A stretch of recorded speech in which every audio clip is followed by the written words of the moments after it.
Matagumpay na isinagawa ng Police Regional Office 1 at Philippine Drug Enforcement Agency Regional Office 1 ang malawakang marijuana eradication mula November 19 hanggang November 24, 2025. Ang operasyon ay nagresulta sa pagkawasak at pagkasunog ng tinatayang 44,110,000 halaga ng tanim na marijuana sa mga barangay sa Likungan, Danak at Kawayan sa bulubundukin ng Sugpon, Ilocos Sur. Ang operasyon ay pinangunahan ng mga unit mula sa IPS-DEU, RMFB-1, PIDMU, 1st IS-PMFC, 2nd IS-PMFC, Sugpon MPS at 1st LU-PMFC. Katuwang ang mga tauhan mula sa PIDEA Regional Office 1, RSAT INPO at ISPO.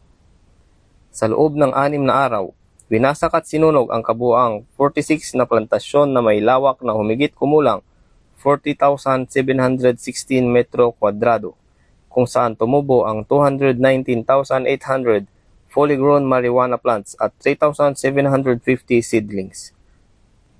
Isinagawa ang physical inventory, evaluation, documentation at on-site destruction ng mga halaman alinsunod sa itinaktang legal at procedural na panuntunan. Ang tagumpay ng operasyon ay kaakibat ng mga direktiba at prioridad ni na DILG Secretary Juanito Victor C. Remulla at ng Acting Chief PNP na si Police Lieutenant General Jose Melencio C. Nartatis Jr.